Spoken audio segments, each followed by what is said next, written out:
Olá, meus amigos, estamos aqui mais uma vez pelo Singular Ângulo Vestibulares. Estamos hoje aqui para falar de uma eventual crise hídrica que nos espera.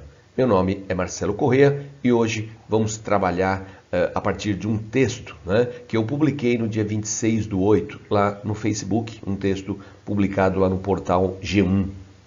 Esse texto traz um estudo, um cenário elaborado pelo Instituto Trata Brasil. É um cenário de como nós estaremos em 2040 com relação a armazenamento, tratamento e distribuição de água, sobretudo aqui na região da Grande São Paulo. Aí você pode pensar, pô, mas é 2040. Não, estamos falando de 20 anos e é pouco tempo para obras desta magnitude. Então, é um assunto muito sério mesmo, certo? Então, antes de falar dessa que nos espera, dessa eventual crise que nos espera, vamos lembrar da última e da maior crise hídrica enfrentada aqui pela nossa região metropolitana de São Paulo. Vamos lembrar do verão de 2014. Então, um verão que começou lá em dezembro de 2013 e até março de 2014. Esse verão foi acompanhado por um poderoso El Niño. Então, olha aqui essa matéria da revista Exame, os números do verão 2014, que fizeram história, Ufa, a época do calorão foi embora, mas não sem deixar sua marca. É o que diz a revista Exame na matéria publicada no dia 21/3. Isso significa o quê? O último dia do verão. Bom, sem deixar sua marca. Por quê? Porque esse verão ele foi muito quente e um verão muito quente significa uma evaporação intensa. Verão é a estação chuvosa, é a estação que nós esperamos recompor o nível das represas, tanto para abastecimento quanto para a geração de energia. Mas isso não aconteceu devido ao El Niño. Mas aí você pode até se perguntar, mas o El Niño, quando ocorre um El Niño, não tem muita chuva? Então, tem muita chuva no sul do Brasil. Já aqui para nós temos pancadas de chuva.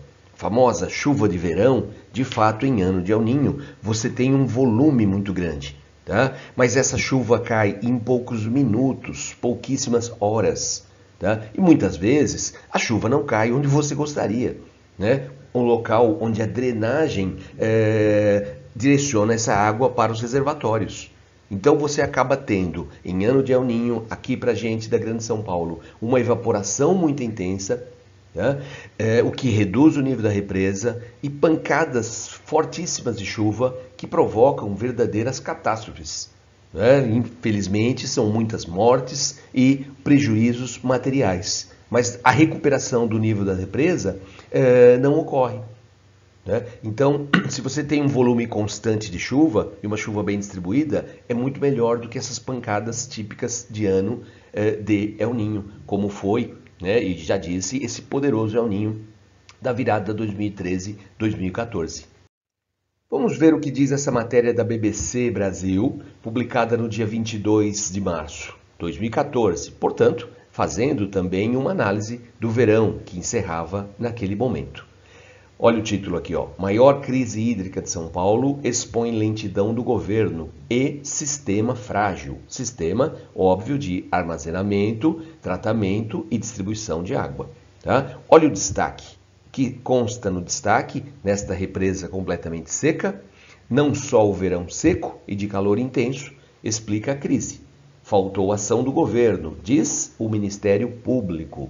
Verão seco, evaporação decorrente do calor intenso e falta de ação governamental. E foi exatamente essa a resposta. A resposta de uma questão da FUVEST, uma questão interdisciplinar, onde, sobre a crise hídrica, a causa da crise hídrica, ou as causas, a resposta alternativa era exatamente essa. Um verão com menor volume de chuva, e má gestão dos recursos hídricos, fazendo, obviamente, referência ao governo do estado de São Paulo. Inclusive, essa matéria está dizendo aqui, no dia 1 de fevereiro, 8,8 milhões de paulistanos foram surpreendidos por uma novidade. Se consumissem 20% menos de água, ganhariam um desconto de 30% na conta seguinte. Tá? E se aumentasse o consumo, teria não só uma multa, mas eventualmente até um corte no fornecimento de água. Bom, essa ideia de oferecer um desconto, né, no valor, né, no metro cúbico de água para quem reduzir o consumo, essa ideia ela parece não ser muito inteligente. Tá? Por quê? Porque digamos que eu tomo banho diariamente de 2 horas. Eu sou uma pessoa extremamente irresponsável e eu tomo banhos diários de 2 horas. Imagina o volume de água que eu gasto. Aí vem o governo e diz que se eu reduzir o consumo em 20%, eu ganho 30% de desconto na conta do mês seguinte. Bom, então eu tomo um banho de, vamos fazer umas continhas, 120 minutos. Então, 10%, quanto que vai dar isso aí?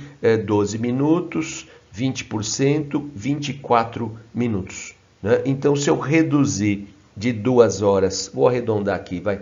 Se eu reduzir de 2 horas para 1h30, pronto, eu vou receber até uma medalha do governador, parabéns, você reduziu não em 20, você reduziu em 25% o consumo de água, parabéns, parabéns, coisíssima nenhuma. Não é? Eu continuo com uma atitude extremamente irresponsável. Só que ao invés de tomar banho de 2 horas, eu vou tomar banho de 1h30. Vamos facilitar nossas contas. Né? Agora, e você que toma aquele famoso banho de gato? Você não vai conseguir reduzir em 20%, nem sequer em 10 ou 5%. Né? Talvez você receba um aumento, né? Porque não ajudou no combate à crise hídrica. Não parece ser, de fato, uma ideia muito inteligente, não é? O mesmo vale para a economia de energia.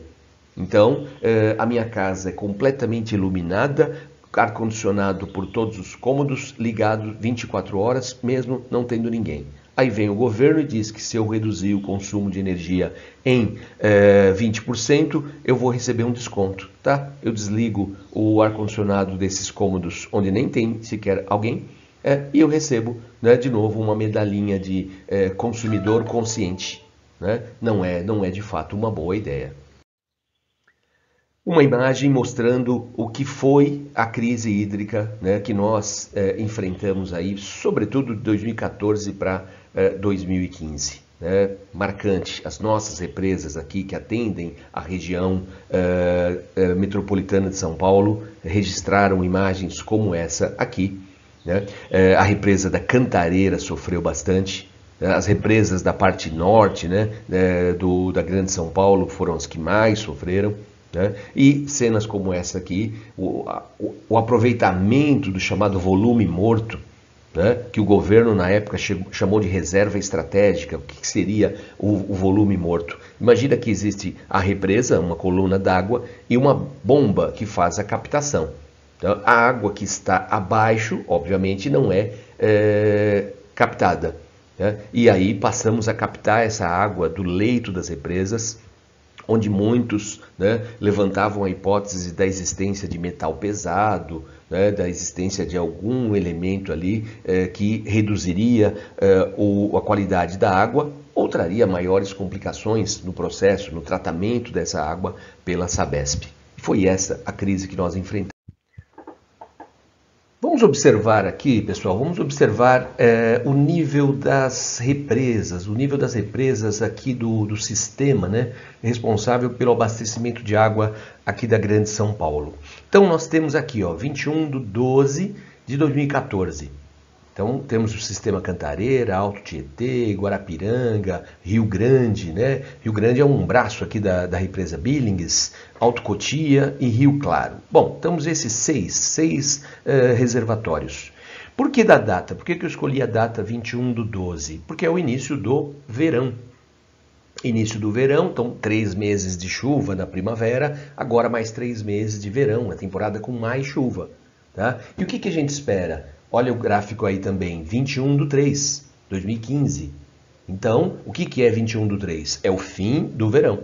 Então, o que a gente espera ao longo destes 3 meses ter os reservatórios preenchidos, ou ter esses reservatórios com o maior volume possível de água. E não foi o que aconteceu. Nesse verão, na virada 2014 para 2015, esse poderoso El Niño que eu já citei, muita chuva, sim, mas pancadas de chuva. O volume em si não é maior.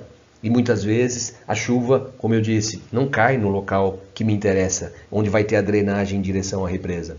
Tá? Provoca muitas desgraças, até mortes, fora os prejuízos materiais, tá? Mas não recupera o nível da represa. E como foi um verão muito quente, como a primeira matéria que eu mostrei, a evaporação, a taxa de evaporação é muito alta. Vamos comparar o 21/12, o início do verão 2014 com o verão de 2015. Tá vendo? Olha bem no gráfico. O nível da represa no início do verão 2015 estava bem mais alto, o nível de todos esses reservatórios. Aí veio a chuva do verão 2015 e 2016. De novo, compara o nível das represas no dia 31 de março de 2016 com 2015. Bem diferente, né? Então aí que o nosso problema foi esse. Nós já sabíamos que o verão seria poderoso, o verão na virada 2014-15. Não tem como você querer culpar o verão. Foi um verão de El Niño forte, a evaporação foi muito grande.